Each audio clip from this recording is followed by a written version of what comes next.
A porta do apartamento fechou e no mesmo segundo Duarte levantou do sofá com algo preso entre os dedos. Isto é teu? Perguntou erguendo a pequena fita com a bandeira arco-íris que tinha escorregado debaixo da almofada. Miguel parou no meio da sala, o coração em disparada. Marina acabara de descer à mercearia e eles tinham a casa para si por alguns minutos. Minutos que, de repente, pareciam perigosos. Miguel estava de volta a Porto fazia 3 dias, depois do primeiro ano em Coimbra. Trazia na mochila segredos ainda por dizer. Não esperava ser confrontado tão cedo. Endireitou as costas, aproximou-se devagar e tentou recuperar a fita, mas Duarte não largou. Queres falar sobre isto? A voz não era de quem acusa. Era calma, mas firme, como quem não foge do que vê. Eu ia contar, disse Miguel baixo demais. Só precisava de tempo. Tempo para quê? Para decidires quem és ou para perceberes se eu aguento ouvir? Duarte pousou a fita em cima da mesa, sem barulho. Os olhos ficaram cravados nos de Miguel. Não havia raiva ali, havia atenção. Miguel inspirou, procurou palavras que não soassem ensaiadas. Em Coimbra eu fui a um encontro, conheci pessoas. Não mudei de planeta, só deixei de fingir. Não sei como encaixar isto aqui. Aqui és tu, respondeu Duarte. Não é a rua, nem a vizinha, nem a pastelaria. Ele deu um meio passo, não o suficiente para encurralar, só para não fugir. Há alguém? Não. Miguel hesitou. Não propriamente, mas há um peso que desaparece quando eu digo a verdade. O silêncio que veio não foi vazio. Ouviu-se um caminhão lá fora, o tilintar de chaves do lado do prédio. Duarte pousou a palma na perna de Miguel. Leve. Eu ouvi, disse, e continuo aqui. Miguel sentiu a mão, sentiu também o impulso de recuar. Colocou a própria mão sobre a de Duarte e empurrou-a para o lado, com cuidado. Não assim, pediu. Ainda não sei medir isto, nem em mim, nem contigo. Duarte assentiu na hora. Não se justificou nem dramatizou. Está bem, fica dito, pegou na fita, devolveu-a a Miguel e apontou para uma porta. A tua mãe sobe já. Se queres, falamos depois no café. Sem jogo, sem pressa. Miguel conseguiu soltar um quero que lhe saiu como um alívio curto. Guardou a fita no bolso, ouviu o som de passos na escada e afastou-se um pouco. Marina entrou com 2 sacas e um ajuda-me aqui, e a conversa ficou suspensa no ar, inteira, à espera de lugar. Durante o almoço, Miguel quase não falou. Duarte manteve a rotina, serviu água, perguntou por Coimbra como sempre fazia, e não houve uma única frase fora do sítio, mas entre cada resposta pairava o que precisava de acontecer. Quando Marina desceu novamente para buscar um pacote que esquecera, Duarte secou as mãos e disse apenas: Encontro-te às 6, no balcão. Miguel assentiu e mordeu o lábio para não sorrir demais. Às 6, o barulho de chávenas e a espuma do leite davam a Miguel uma espécie de coragem técnica. Ele limpou a bancada, alinhou o pires, ocupou-se. Duarte esperou o fluxo acalmar e puxou 2 cadeiras junto à janela. Não perguntou de novo se era mesmo isto. Começou com o que sabia fazer, escutar. Eu tenho medo, disse Miguel direto antes que a coragem o traísse. Não do que sinto, disso eu já sei. Tenho medo do que faço com isto, de como te coloco no meio sem te querer magoar, e da minha mãe, ela depende de nós, não quero que a nossa casa vire praça pública. Nem eu, respondeu Duarte, não te quero em guerra, e muito menos comigo. Ele pousou o cotovelo na mesa, corpo aberto, sem se aproximar em excesso. Se te proteger significa que eu fico num passo atrás, eu fico, o teu tempo manda. Miguel respirou melhor. Quando me perguntaste se havia alguém, eu disse que não. A verdade é que eu reparei em ti antes de reparar em mim. Reparei na forma como me ouves. E isso confundiu-me. Duarte encostou as costas e foi honesto. Também reparei em ti. Cresceste, não és mais o miúdo que corria entre as mesas, e eu tive medo da linha entre cuidar e desejar as coisas erradas. Por isso, se eu der um passo fora de sítio, dizes para e eu paro. Miguel levantou a mão, encostou 2 dedos ao pulso de Duarte e sentiu o batimento acelerado. Agora está certo, disse, um meio sorriso quase espanto. Não é um segredo que queima, é uma coisa que cabemos os 2. A campainha da porta tocou, clientes entraram e o momento teve de aprender a viver no mundo real. Trabalharam lado a lado como sempre, mas cada gesto carregava um acordo novo. Nada às escondidas, nada impostor. A certa altura, Miguel entornou um pouco de café, murmurou um palavrão e sentiu a mão de Duarte nas costas, breve, a dizer, tranquilo. O toque não foi promessa, foi presença. Miguel endireitou-se, limpou, seguiu. Antes de fechar, Marina apareceu com um saco de laranjas e um comentário qualquer sobre contas. Duarte falou de farinha e horários. Miguel calculou se devia dizer algo ali, naquele minuto comum. Decidiu que sim. Mãe, começou, Tenho de te contar uma coisa. Sobre mim a voz saiu firme, mas a frase ficou a meio. Marina olhou com cuidado. Hoje não, pediu Miguel, certo do que precisava. Quero dizer com as palavras certas. Amanhã. No caminho para casa, Duarte ficou na porta da pastelaria. Não tentou acompanhar. Liga-me se deres em branco, disse com um humor quieto. Miguel aproximou-se 2 passos e, com a ponta dos dedos, apertou-lhe o antebraço. Obrigado por não fugires, disse. Duarte devolveu o gesto, um toque curto. Obrigado por não te esconderes. Em casa, Miguel treinou a fala no quarto sem exageros. Não preparou discursos, preparou verdades. Lembrou-se da fita no bolso, pousou-a na mesa de cabeceira e sorriu do absurdo de uma coisa tão pequena ter servido de detonador. Não queria viver de explosões, queria respirar sem pedir licença. De manhã, acordou cedo, desceu ao café antes da abertura e encontrou Duarte a montar as bandejas. Hoje eu digo, avisou. Duarte ergueu o polegar, orgulhoso, sem espetáculo. Eu fico por aqui, caso precise sair para apanhar ar. O dia avançou e Miguel adiou a conversa até ao fim da tarde, não por covardia, mas para provar a si mesmo que não correria mais cada vez que a garganta apertasse. Quando finalmente chamou Marina à cozinha, as mãos tremiam, mas a voz não. Sou gay, disse claro. Quero que saibas por mim, estou bem, não tens culpa de nada. E sinto-me em casa quando falo com o Duarte. É só isto por enquanto, verdade e calma. Marina respirou fundo, levou um instante a arrumar as emoções e abriu os braços. Miguel entrou no abraço como quem chega a Porto Seguro depois de um mar longo. Não houve perguntas inquisitivas, apenas o tipo de silêncio que não julga. Vamos jantar, disse ela num tom prático que salvou os dois do drama fácil. E amanhã levas uma caixa de pastéis para Coimbra. Miguel saiu à noite para avisar Duarte. Encontrou-o a fechar as luzes. Correu bem, disse, e não precisou de mais. Duarte sorriu com alívio que se nota no corpo. Então começamos certo. Ele tocou no ombro de Miguel, uma pressão curta, segura. Miguel respondeu com a testa encostada ao ombro de Duarte por um segundo, um gesto que dizia, obrigado, fica, eu fico. A primeira parte da história não terminou com fogos de artifício, terminou com 2 pessoas a escolherem não mentir. E com a certeza de que o próximo passo não seria dado a correr nem às escondidas, seria dado à vista e ao ritmo que coubesse aos dois. O telefone de Miguel vibrou 3 vezes seguidas, e antes que pudesse responder, um cliente bateu no balcão com impaciência. Vai demorar? Rosnou. Duarte apareceu atrás dele, tirou o pano do ombro e passou à frente sem levantar a voz. 2 tostas e um galão já a sair. Miguel queimou a língua no primeiro gole de prova, travou um riso nervoso e alinhou os pratos. O homem reclamou outra vez. Miguel respirou fundo, serviu, pediu desculpa. O cliente virou os olhos, mas comeu. Quando saiu, Duarte pousou a mão nas costas de Miguel por um instante. Aguentaste bem! Miguel não disfarçou o tremor nas mãos. Quase estraguei tudo. Duarte abanou a cabeça. Quase não é estragar. No intervalo, Miguel respondeu às mensagens. Eram de colegas de Coimbra a organizar trabalhos. Ele digitou rápido, guardou o telemóvel e voltou ao moinho. O som regular da máquina ajudava-o a acalmar. Duarte notou a tensão e propôs uma tarefa concreta. Hoje aprendes a tirar um expresso que não se envergonha. Miguel tentou, falhou, tentou outra vez. A terceira chávena saiu com um creme decente. Duarte ergueu o queixo, aprovando, e bateu com o indicador no tampo. Vês? É repetição. Como dizer a verdade? Marina entrou à meio da tarde com um saco de compras e um comentário sobre contas. Piscou o olho a Miguel, pegou num pastel e saiu sem insinuações. A leveza dela deu-lhes espaço. Duarte acenou com a cabeça como quem agradece por dentro. Miguel sentiu o corpo perder peso. Ela percebeu. Duarte não fingiu surpresa. As mães percebem primeiro. Choveu forte no fim do dia, a rua ficou escorregadia e entravam clientes a pingar. Miguel derrapou ao virar com uma bandeja. Duarte agarrou-o pelo antebraço e estabilizou-o. Ficaram próximos demais por um segundo, e Miguel recuou por reflexo. Duarte largou logo, respeitando. Estás bem? Miguel assentiu, corado de adrenalina, e desatou a rir do susto. Duarte riu também, o riso dos dois a cortar a tensão. À noite fecharam o turno exaustos. Duarte escreveu num papel, lembra-te de comer, e colou no frigorífico do staff. Miguel respondeu com outro, lembra-te de beber água. Criaram um jogo de bilhetes que começou a encher o quadro. Um dizia, respira. Outro, não é preciso salvar o mundo hoje. Marina leu todos e acrescentou um, não é preciso, mas se der, tragam pão.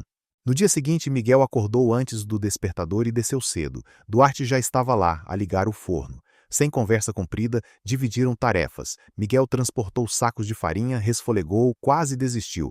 Duarte reposicionou o peso e apoiou-lhe a mão entre as omoplatas firme.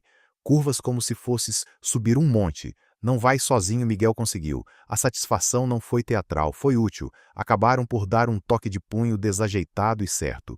Pelos meios-dias, quando o barulho atingia o pico, praticaram sinais curtos. Um olhar de Duarte significava: calma, eu apanho a mesa 4. Um levantar de queixo de Miguel dizia: falta o açúcar na 2. A coreografia surgia e cada gesto guardava cuidado. Num desses picos, Miguel bloqueou. O barulho, a pressa, tudo em cima. Duarte apitou baixo 2 vezes, um som quase privado. Vem cá um segundo. Encostou Miguel à parede da copa, sem o encurralar. Olha para mim. Inspirou com ele 3 tempos, soltou, repetiu. Miguel recuperou. Obrigado, disse ainda ofegante. Duarte tocou-lhe no braço e soltou logo. Treinamos isto como os cafés, repete e fica mais fácil. Houve também atrito. Um fim de tarde, Miguel evitou falar com uma vizinha que adorava perguntas. Duarte achou que ele se estava a esconder. Se for para nos escondermos outra vez, eu não entro. Miguel reagiu na defensiva. Ninguém está posto a esconder nada. Eu só não quero discutir a minha vida no meio da rua. O tom subiu sem necessidade. Calaram-se. O silêncio, dessa vez, pesou mal. Miguel foi à arrecadação buscar guardanapos e ficou lá mais tempo do que a pilha exigia. Duarte esperou. Não foi atrás. Quando Miguel voltou, trouxe as palavras em ordem. Desculpa o tom, eu assustei-me, Duarte aceitou sem orgulho. E eu fiz de juiz sem me pedires. Desculpa também, aproximaram as testas por um segundo, como quem confirma um pacto. O ar mudou. Numa tarde mais calma, Duarte falou de antes. Houve tempo em que a pastelaria era a minha desculpa para não ter de responder a ninguém. Trabalho sempre foi o meu esconderijo. Miguel ouviu com atenção, sem romantizar. Também usei a universidade como fuga. Lá é fácil ser corajoso, cá é onde custa. Duarte assentiu. Por isso é que vale. Miguel apertou-lhe o pulso. Vale porque não és cenário, és pessoa. Marina começou a incluí-los no plural. Vocês jantam aqui? Miguel percebeu o cuidado. Dar-lhes rotina sem invadir. Nesses jantares, pequenas coisas contavam. Duarte lavou a louça e cantou uma linha desafinada. Miguel riu e atirou-lhe um pano. Marina bateu com a colher na mesa e ordenou paz, a brincar. O riso partilhado cimentou qualquer coisa sem nome. Vieram mensagens de Coimbra a puxar Miguel de volta. Trabalhos de grupo, prazos, amigos a marcar cervejas. Duarte não fez cara. Vais e voltas, disse simples. Eu fico. Miguel ouviu. Eu fico, como quem recebe uma âncora. Mesmo assim, confessou um medo antes de dormir. Tenho receio de que, quando eu for, isto esvazie. Duarte respondeu sem literatura. Se esvaziar, falamos. Se não, enchemos com telefonemas. Mas não congelamos por medo do futuro. No fim dessa semana, um casal atirou uma piada ranhosa quando os viu a trocar um toque de mão atrás do balcão. Miguel enrijeceu. Duarte pousou o pano e respondeu com urbanidade que não tinha graça e que o café não servia insultos. Não houve escândalo, apenas um limite. Miguel tremeu primeiro, depois sentiu raiva, depois gratidão. À noite, enviou a Duarte um áudio com a voz a falhar. Obrigado por não me deixares sozinho no meio da frase. Duarte respondeu com outro, curto. Obrigado por teres ficado ao meu lado enquanto eu falava. Houve dias bons. O expresso perfeito saiu 2 vezes seguidas e Miguel levantou os braços vitorioso. Duarte bateu-lhe nas costas como quem reconhece mérito. Houve pequenos desastres. Um tabuleiro caiu, estilhaços, susto. Miguel gelou. Duarte segurou-lhe o rosto com as 2 mãos, sem esmagar. Olha para mim. Está tudo bem. Não há sangue. Miguel riu-se do drama que inventara e começou a varrer. Os dois varreram juntos. Miguel ganhou coragem para dizer a 2 amigos próximos de Porto o que já dissera à mãe. Contou pessoalmente, sem linguagem técnica, e ouviu finalmente, que quebrou a ansiedade. Depois desceu ao café e encostou o ombro ao de Duarte por meio segundo. Correu bem. Duarte apertou-lhe discretamente os dedos por baixo do balcão. Sabia. No domingo saíram a pé pela Marginal. Não falaram de planos enormes. Falaram do preço do leite de quem deixou gorjeta, do colega que precisava de folga. Miguel explicou um trabalho de faculdade. Duarte fez perguntas cuidadas, sem dar conselhos fáceis. A certa altura, cruzaram-se com a vizinha curiosa. Miguel não mudou de passeio. Boa tarde. O coração bateu mais rápido, mas o passo manteve-se. Duarte sorriu de lado, orgulhoso sem anúncio. Mais à frente, Miguel parou. Hoje eu escolhi não fugir. Duarte encostou-lhe a testa e murmurou. Vi. Ao regressarem, Marina esperava-os com um recado prático. Amanhã tenho de sair cedo. Deixam a chave no tapete se chegarem depois de mim. O mundo seguia, e era esse o teste, se a verdade cabia no cotidiano. Nessa noite, Miguel adormeceu no sofá da copa, exausto. Duarte cobriu-o com uma manta, encostou as costas da mão ao cabelo e afastou antes que o gesto virasse outra coisa. De manhã, Miguel encontrou um copo de água e um bilhete. Dormes como quem confia, respondeu. Confio porque ficas. No fim da segunda semana, definiram regras sem drama, nada em segredo, nada com pressa e uma palavra para travar quando a ansiedade subisse. Dizes para e eu recuo, disse Duarte, e tu dizes aqui quando precisares de mim perto, contrapôs Miguel. Treinaram as duas palavras no rir para que saíssem no choro. A química crescia em pequenos atos que qualquer um podia ver sem entender. O jeito como um puxava a cadeira para o outro quando trocavam de posto. O toque no cotovelo para evitar um choque na porta. A partilha da última nata com um vai tu. Não, tu, que acabou metade-metade. O telemóvel com um alarme partilhado a avisar água. Os boa noite enviados com fotografias parvas de grãos de café que pareciam corações tortos.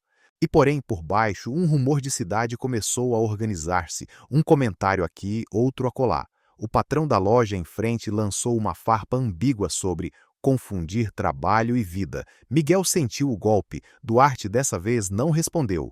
Não dou palco, disse. Miguel franziu o sobrolho. E eu fico com a frase a martelar. Duarte pousou-lhe a mão no peito. Breve. Vamos escolher quando lutar. Hoje escolhemos ficar bem. Miguel assentiu, sem total convicção, mas aceitou o treino. Nem tudo precisava de duelo. Quando Miguel recebeu a confirmação de que teria de voltar a Coimbra por 2 semanas para provas, a garganta fechou de novo. Contou a Duarte em voz baixa. Tenho medo de que a distância me faça inventar problemas. Duarte apertou-lhe a nuca, carinho curto. Então prometemos uma coisa simples. Se inventares, dizes-me. E eu digo-te quando inventar também. Miguel riu, aliviado pela honestidade nua. Combinado. Naquela noite, antes de fechar, Miguel encostou-se à ombreira da porta e chamou por ele. Posso? Duarte aproximou-se e Miguel pousou a testa na dele. Não é um adeus, é um até já com data Duarte, respondeu com o polegar a desenhar um sim na pele do pulso de Miguel. Então até já, e amanhã café às 8 como se nada fosse, porque é assim que as coisas verdadeiras crescem. O primeiro dia em Coimbra parecia normal até Miguel reparar que evitava abrir o telemóvel. As mensagens de Duarte estavam ali, curtas, práticas, sempre a lembrar-lhe de comer, beber água ou descansar. Mas ele demorava a responder, não porque não quisesse, mas porque o medo crescia, medo de que longe tudo desmoronasse. Quando finalmente escreveu "Estou vivo", recebeu em segundos. Ainda bem, eu também sorriu, mas a ansiedade não saiu. Numa noite, depois de horas na biblioteca, um colega comentou, então voltaste diferente. Quem é? Miguel riu para disfarçar, mas ficou com a frase a ecoar. Ele ainda não sabia como falar de Duarte fora da bolha do Porto. Fingiu normalidade, mas a inquietação seguiu-o até ao quarto. Pegou no telemóvel, quase ligou, desistiu. Gravou um áudio e apagou. No terceiro ensaio, deixou sair. Tenho medo de que a distância invente coisas, mas continuo aqui. Adormeceu com a dúvida de se devia ou não enviar. No dia seguinte encontrou resposta. Já ouvi. E eu também continuo aqui, Duarte tinha percebido, mesmo sem mensagem enviada. As provas trouxeram pressão. Miguel falhou um exercício e a raiva caiu-lhe em cheio. No intervalo, saiu para a rua e ligou finalmente. Duarte atendeu no meio do barulho da pastelaria. Diz, Miguel não controlou. Não estou a conseguir, estou a estragar tudo. Duarte ouviu em silêncio, deixou-o despejar e só depois respondeu. Não estragaste, erraste, amanhã tentas outra vez. E eu fico cá, não fujo. A calma dele funcionou melhor que qualquer explicação técnica.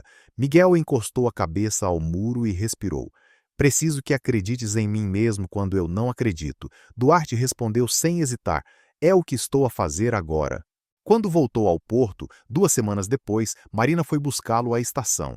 Conversa banal, sacos, trânsito, mas assim que entrou em casa, viu um bilhete em cima da mesa. Hoje, pastelaria às 10. Quero ouvir-te. Assinado D. O coração disparou. Às 10 em ponto, entrou. Duarte estava a limpar o balcão. Não disse olá, apenas abriu os braços. Miguel avançou, deixou-se abraçar e sentiu um nó desfazer-se. Ficaram longos segundos sem falar até Miguel soltar.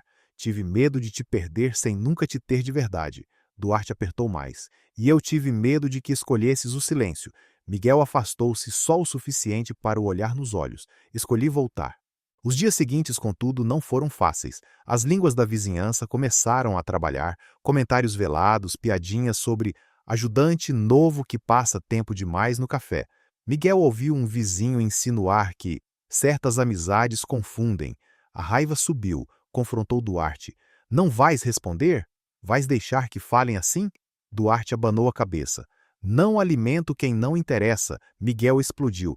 Mas interessa a mim, porque sou eu que passo por eles na rua. A discussão foi dura. Miguel saiu batendo a porta, andou pela marginal sozinho, o peito a arder. Horas depois, encontrou Duarte sentado nos degraus da pastelaria, ainda à espera. Não tentou desculpar-se, disse apenas: se for preciso, respondo, mas não quero gastar energia em quem nunca nos vai ouvir. O que queres que eu faça? Miguel sentou-se ao lado em silêncio. Finalmente murmurou: quero que estejas do meu lado, mesmo quando não sei como lutar. Duarte encostou o ombro no dele, um gesto simples. Estou. O silêncio seguinte já não pesava da mesma forma, era partilhado. No domingo foram jantar com dois amigos de Miguel. Ele falou sem rodeios. Estou com Duarte. Esperou reações, preparou-se para o desconforto. Recebeu, em troca, apenas um sorriso cúmplice e um já se via. A leveza dos outros fez Miguel sentir-se ridículo pela angústia. Mais tarde, caminhando para casa, agarrou o pulso de Duarte firme. Desculpa ter duvidado, a culpa não era tua, era do meu medo. Duarte apertou-lhe nos dedos. Medo também é parte. O que importa é não deixar que mande em nós. A crise deixou marcas. Miguel percebeu que o caminho não seria linear. Haveria boatos, olhares, comentários, mas também havia o que nenhum rumor podia roubar: a mão de Duarte no momento certo, a voz dele a dizer fica, quando tudo parecia empurrar para fugir. Essa consciência, misturada com fragilidade, fez nascer uma nova promessa silenciosa. Não seriam perfeitos, mas seriam verdadeiros. E para Miguel, isso já era mais do que alguma vez tivera. A porta da pastelaria bateu mais forte do que devia naquela tarde chuvosa. Miguel entrou encharcado, sem guarda-chuva, os olhos vermelhos. Duarte percebeu logo. Não era só a chuva. O que aconteceu? Perguntou, mas Miguel passou direto, encostou-se ao balcão e respirou como quem segurava lágrimas. Um colega de Coimbra viu-me contigo no sábado e começou a espalhar. Já recebi 3 mensagens com piadas. Eu não aguento outra vez ser o alvo. Duarte largou o pano, aproximou-se devagar. Olha para mim. Miguel abanou a cabeça, as mãos a tremer. Não quero que a minha vida vire espetáculo. Duarte segurou-lhe os ombros, firme. Não és espetáculo, és pessoa, e se eles falam, a vergonha não é tua. Miguel explodiu. Tu falas como se fosse simples, mas és tu que tens o café, és tu que tens a tua rotina. Eu é que vou ter de voltar e enfrentar cada piada. A voz quebrou. Duarte não rebateu, apenas puxou-o para um abraço que Miguel resistiu um segundo antes de ceder. Ficaram assim, o som da chuva a cobrir a respiração pesada. Horas depois, já mais calmo, Miguel afastou-se e confessou num fio de voz: pensei em desaparecer, desligar tudo, sumir. Duarte ergueu-lhe o queixo. Se desapareceres, perdes a chance de viver do teu jeito. Não te peço que sejas herói. Peço que fiques presente. Miguel fechou os olhos e encostou a testa no peito dele. Tenho medo. Duarte respondeu com uma mão a segurar-lhe a nuca. Eu também, mas medo partilhado pesa menos. No dia seguinte, Miguel decidiu contar a verdade a 2 colegas próximos, antes que os boatos chegassem. A voz tremia, mas não fugiu. Quando ouviu apenas um ok. E então, percebeu que o mundo não desabava sempre. Mandou logo uma mensagem a Duarte. Contei. Sobre nós, a resposta veio rápida. Orgulho. À noite encontraram-se junto ao Douro. O vento cortava, mas Miguel estava decidido. Não quero esconder mais, não quero viver a pedir desculpa pelo que sinto. Duarte ouviu em silêncio o olhar intenso. Estás pronto para isso? Miguel deu meio passo em frente e encostou a mão ao braço dele. Estou pronto para dizer o que sou, e quero que tu estejas lá quando eu disser. Duarte respirou fundo, os olhos marejados. Estou. O momento era maior do que o frio, maior do que a cidade. Miguel aproximou-se e pela primeira vez encostou os lábios aos dele. Não foi longo nem teatral, apenas verdadeiro, selando um compromisso. No regresso, Marina esperava com o jantar pronto. Notou o brilho nos olhos do filho, mas não fez perguntas. Apenas colocou mais um prato na mesa e comentou banalidades. Miguel entendeu o gesto. Ela sabia e aceitava. Depois, quando se levantou para arrumar, pousou a mão no ombro dele e sussurrou: "Sê feliz, Miguel." Ele quase chorou outra vez. Naquela noite, sozinho no quarto, Miguel escreveu no caderno: "Hoje não escolhi o medo, hoje escolhi a verdade." Guardou a página dobrada dentro da mochila, certo de que o dia seguinte traria novos desafios, mas a decisão estava tomada. O silêncio já não era opção. O comboio para Coimbra partia ao final da manhã e Miguel arrumava a mochila sem pressa, mas com um nó no estômago. Duarte apareceu à porta do quarto com um saco de papel. Pastéis quentes para a viagem. Miguel sorriu cansado. "Não devias." Duarte encolheu os ombros. "Não sei se devias é tu, mas mesmo assim vais." O humor leve quebrou a tensão e Miguel aproximou-se, segurando-lhe o braço. "Tenho medo de que, longe, eu me encolha outra vez." Duarte passou-lhe a mão pelo ombro, apertando de leve. "Se te encolheres, eu puxo-te de volta. Não tens de ser gigante todos os dias." Na estação, Marina insistiu em levar os dois. Conversou de receitas e compras como se fosse mais um sábado. Antes de Miguel entrar, abraçou o filho e disse em voz baixa: "Não deixes que falem por ti. Usa a tua voz." Ele assentiu, com lágrimas nos olhos. Quando virou-se para Duarte, não houve palavras. Apenas um abraço firme, demorado em frente a toda a gente. Não foi secreto, não foi escondido. Foi um gesto simples que dizia tudo. No comboio, Miguel abriu o saco de papel. Entre os pastéis havia um bilhete: "Fico aqui, mas contigo." Guardou-o na carteira junto da fita arco-íris. Sorriu sozinho pela primeira vez em semanas, sem medo de ser visto. Enviou uma foto do bilhete a Duarte com a legenda: "Até já." A resposta chegou quase de imediato: "Até já. E lembra-te da água." Em Coimbra, os amigos comentaram o rumor que corria. Miguel não fugiu. "É verdade, estou com alguém, chama-se Duarte." O silêncio durou 3 segundos, até que um deles disse: "Já era hora de assumires a tua felicidade." O riso que se seguiu foi leve, não de gozo, mas de alívio. Miguel percebeu que viver a verdade não significava viver uma guerra permanente. Haveria quem aceitasse, quem não entendesse, mas ele não precisava de inventar versões diferentes de si.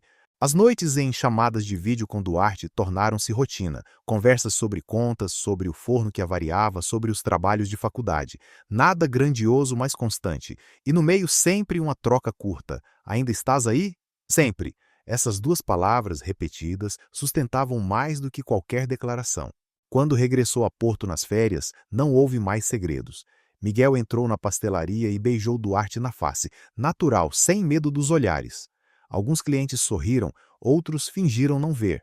Mas a vida seguiu. Marina trouxe café à mesa e disse: "Não se atrasem para o jantar." E foi só isso, normalidade conquistada. Naquela noite à beira do Douro, Miguel encostou a cabeça ao ombro de Duarte. "Se isto for apenas o começo, já valeu." Duarte respondeu, pousando a mão sobre a dele: "Se for começo ou meio, o que importa é que é nosso." O rio corria indiferente e pela primeira vez Miguel não sentiu necessidade de lutar contra o silêncio, porque o silêncio agora não escondia nada, era apenas espaço para respirar. O que começara com uma fita esquecida no sofá transformara-se em algo maior, coragem partilhada. E Miguel sabia, com a certeza tranquila de quem finalmente se reconhece, que não havia volta atrás.